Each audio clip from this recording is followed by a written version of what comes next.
Andrés Escobar fue asesinado en el año 1994 después del Mundial disputado ese mismo año en los Estados Unidos. El autor del crimen, que conmocionó a todo Colombia, fue Humberto Muñoz. La vida y muerte de Escobar fue contada por la serie de Netflix Goles en Contra, una serie ambientada en los años más complicados del fútbol colombiano. La ficción cuenta la evolución del fútbol cafetero entre 1987 y 1994, desde el punto de vista de los jugadores de Atlético Nacional y la selección colombiana. La serie cuenta las situaciones tensas que deben sortear hasta algunos días después de la eliminación de Colombia del Mundial 94 y el autogol de Escobar contra Estados Unidos que le costó el regreso temprano a casa. La selección colombiana volvió con una sensación de que la euforia antes del Mundial les había perjudicado y Andrés Escobar se iría de Norteamérica con una sensación agridulce. Su error le costó la clasificación a octavos, pero el Milan de Italia lo esperaba. Su llegada no se concretó, pero antes de hablar del por qué no llegó al viejo continente, vamos a empezar por el inicio. Andrés Escobar Saldarriaga nació en 1967 y creció en una familia de clase media. Asistió al Colegio Calasanz y se graduó en el Instituto Conrado González. Jugó en varios equipos escolares antes de convertirse en jugador profesional. Antes de su muerte mantenía una relación amorosa con Pamela Cascardo, una dentista con la que se había comprometido. Escobar fue asesinado 5 meses antes de su boda e iba a reemplazar a Franco Baresi en su llegada al Milan. Su padre fue Darío Escobar, un banquero que fundó una organización que le da a los jóvenes la oportunidad de jugar al fútbol en lugar de estar en la calle. Y su madre era Beatriz Saldarriaga, que no se encontró mucha información al respecto de la madre de Andrés. Después de la muerte del jugador, su familia fundó el Proyecto Escobar para ayudar a los niños desfavorecidos a aprender a jugar al fútbol. Su hermano, Santiago, es un exfutbolista que jugó con Andrés en Atlético Nacional antes de formar parte del cuerpo técnico en 1998. Escobar se desempeñó como defensor durante toda su carrera. Debutó con la camiseta de Atlético Nacional el 31 de agosto de 1986 a los 19 años ante Unión Magdalena como visitante, ingresando por John Jairo Treyes. Su primer partido de titular fue ante Cúcuta el 22 de marzo de 1987 con un resultado 2-0. Una de las características principales de Escobar era que era buen cabeceador. Su dorsal siempre fue el número 2 y por eso era conocido como el Caballero del Fútbol o justamente el Inmortal número 2. En su carrera jugó en el Atlético Nacional en donde marcó 19 goles y en el equipo suizo Young Boys, donde solo jugó en el primer semestre de 1990 y jugó 8 partidos únicamente sin meter goles.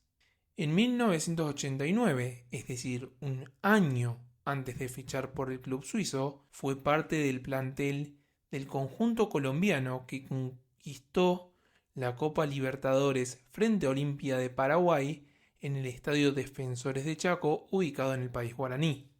Con el Nacional de Medellín ganó los campeonatos de la Liga Doméstica en 1991 y 1994.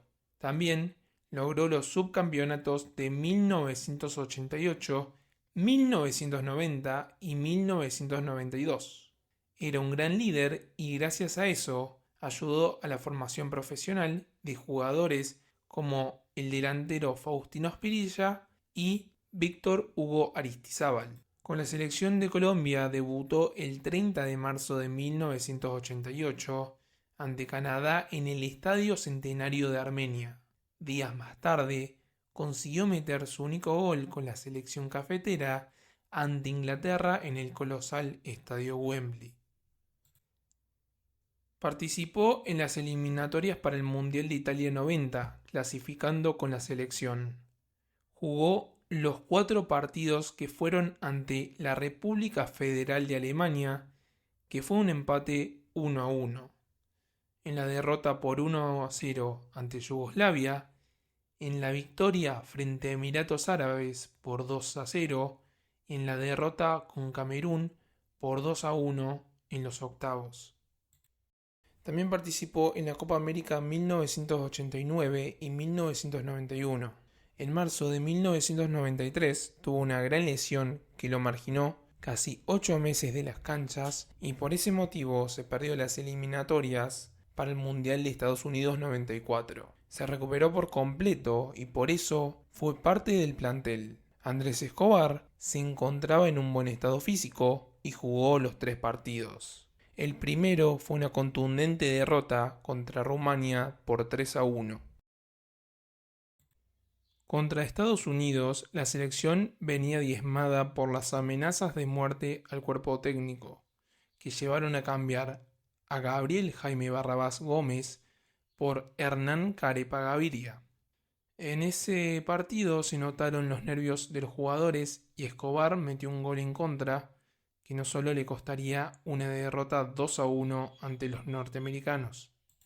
Contra Suiza, los colombianos ganaron 2-0, pero quedaron eliminados del Mundial del que eran candidatos a ganar. A la llegada a Colombia, Andrés se notaba tranquilo y comentó: "La vida no termina aquí, es solo un partido de fútbol". Y quería volver a las actividades con el Atlético Nacional, pero lamentablemente no duraría mucho para Andrés. Andrés Escobar se encontraba cenando en el restaurante El Indio de Medellín, junto a su familia y amigos. Durante su reunión en el local, el deportista tuvo que soportar burlas e insultos de los hinchas por su error ante Estados Unidos en el Mundial. Los narcotraficantes David y Santiago Gallón Henao se encontraban en una mesa cercana a la de Escobar y se sumaron a los insultos contra el futbolista y siguieron afuera del restaurante. En el estacionamiento, los 2 narcos se abalanzaron sobre el jugador y la tensión aumentaba.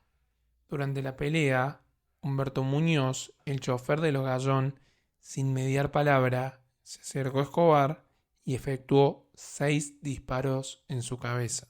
El asesino intentó justificarse, pero finalmente terminó confesando el crimen. En su defensa, solo alegó que no era consciente de que la persona a la que le disparó era el deportista. Tras sus declaraciones, los medios de comunicación de Colombia dijeron que el error del futbolista en el Mundial fue secundario y que la violencia en el país fue la causa del asesinato. Humberto Muñoz Castro era el chofer de los narcotraficantes Santiago y David Gallón Henao. Los hermanos tenían relación con el cártel de Medellín de Pablo Escobar. En menos de 24 horas después de terminar con la vida de Andrés, la policía detuvo a Muñoz y fue condenado a 43 años de cárcel, pero la condena fue rebajada a 23. A pesar de confesar el asesinato del jugador colombiano, Muñoz Castro se acogió al beneficio que le permitió salir en libertad en 2005 tras cumplir solo 11 años de su condena. Solicitó esta nueva reducción de la misma por estudios y buena conducta. Cabe mencionar que un juez de ejecución de penas de Medellín ordenó la libertad condicional de Muñoz, aunque gozaba de salidas transitorias. Esto le permitía irse, pero debía volver a dormir a la cárcel. Por otra parte, los hermanos Gallón Henao recibieron 15 meses de prisión por encubrimiento, pero solo estuvieron menos de 3 meses, además de pagar una fianza de 1 millón de pesos colombianos. Después de que Muñoz saliera de la cárcel, Darío Escobar, padre del jugador, no dudó en expresar su malestar sobre la resolución judicial. Francamente, creo que en Colombia no hay justicia.